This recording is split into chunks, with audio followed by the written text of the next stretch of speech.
Everybody, it is great to be with you today. It's day 15 of our journey through the Bible, and our reading for today was in Genesis 43, 44, and 45. Um, as we begin, we see that the famine in Egypt is still going on. It's still part of the story of Joseph. His family has gone through the grain that he sent home with his brothers, and Jacob says, "Well, go back and get some more grain." And his brothers tell him, you remember, we can't do this unless we bring Benjamin. Our brother Simeon is already in prison in Egypt, unless we bring back Benjamin to prove that we're not really spies. And he said he's not even going to see us unless Benjamin is there. So finally, Judah convinces Dad to let Benjamin go, and he says that he'll be responsible for making sure that Benjamin gets home. So they journey to Egypt, and they appear before Joseph. Again, he recognizes them. He recognizes Benjamin, and he says that bring this family to my house. We're going to have a meal at noon, and so they do. They are there, and they have this amazing meal there in Joseph's mansion. I'm sure it was a very nice house that he had as the second ruler in Egypt. Simeon is brought out of prison and restored to his brothers.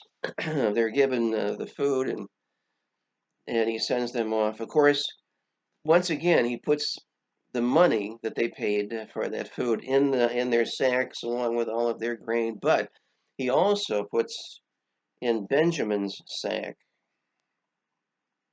his cup. Lets them get out of town. They're on the way back to the land of Canaan, and then he sends out the Secret Service. They go and they find the family, and they accuse them of stealing Joseph's cup.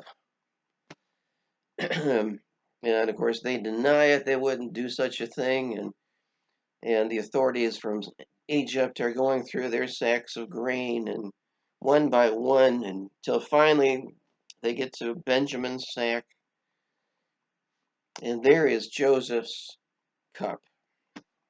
And they're brought back into Egypt, back to appear before Joseph, and he's trying to appear angry. He set the whole thing up himself, but he tells them that, "What are you doing, stealing my cup? This is my special cup." He said, "I can divine through this," which I thought was interesting. Of course, Joseph got the job of being second in command because he could interpret Pharaoh's dream. Maybe he got this reputation as someone who could divine tell the future because it happened exactly the way Joseph said that it did. They had 7 years of plenty when there was more grain than they could use. That he saved up, and now they were in the famine, just like he said it would happen. And so this is my special cup, kind of like this one, if you can tell. This is my special cup. This is a Christmas gift from one of my sons. That's my official BMW mug, by the way. This last year, I somehow acquired a BMW. It's a very old BMW, but it's a two-seater convertible, and we just have a lot of fun with it. that's that's where this mug came from. They Now I have the official mug to go with the car. We have a lot of fun with that. But then you may wonder, why did he put his brothers through all of this, putting him in jail for 3 days and holding Simeon in Egyptian prison until they come back, and now accusing Benjamin of stealing his mug. He says, "The rest of you can go, but this thief, he's going to be my slave here in Egypt." And Judah steps forward and explains that, "Wait a minute, I told Dad I'd be responsible that Benjamin gets back safe. If somebody's got to be a slave because of this, let it be me. I'll take Benjamin's place." And of course, that did it for Joseph. He couldn't take any more. He said, "Everybody go out for me." And instead, he speaking through an interpreter. He's speaking Hebrew with his brothers and says, "I'm Joseph. I'm the one that you sold into slavery all of those years ago." He already knows that they feel guilty because of the things that they said. He could understand that. And now, with what Judah has done, he knows that these people have really changed. They're not the same hard-hearted brothers that he left all those years ago. I think that's why he was doing all of this. I think he wanted to find out if they were really going to let their younger brother go, just like they did before. Good luck, brother. And we're headed back to dad.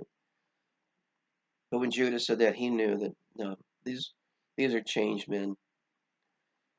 And he tells them, go home, get dad and the whole family, bring them back here to Egypt. We got 5 more years of the famine. I'll take care of them. But what I want to call to your attention is in chapter 45, as Joseph is explaining all of this and tells his brothers, brothers are thinking it's payback time now. He's telling them, no, it wasn't you who brought me to Egypt. It's God who brought me here. 3 times he mentions that God put me in this place. God brought me here. God is going to save us because of what he did. And he emphasizes it 3 times that it's not you who did this. You sold me into slavery, but it was part of God's plan from the very beginning. That's what I want to call to your attention today. God has a plan for you if you're his child. If you know the Lord and you're saved, a child of God today, God has a plan for you no matter what's going on in your life right now. He'll use that plan. That's why in Romans 8:28, the Bible tells us that all things work together for good to those who love God, to those who are called according to his purpose. Why? Don't forget the next verse after this because it explains God's plan for you is not health and it's not wealth. It's that you can be conformed to the image of Jesus Christ. Romans 8:29 tells us that. And if it means that God has to sacrifice perfect health or some financial security in order to achieve that, he'll do that. And at the end of the day, you'll thank him for it. He's working a great work in your life, regardless of what's going on. I want you to see his hand today and thank him for it as we think about this. We'll be back tomorrow. Our reading for tomorrow is in Genesis 46, 47, and 48. And so dig into that, and I can't wait to be back with you again. See you soon.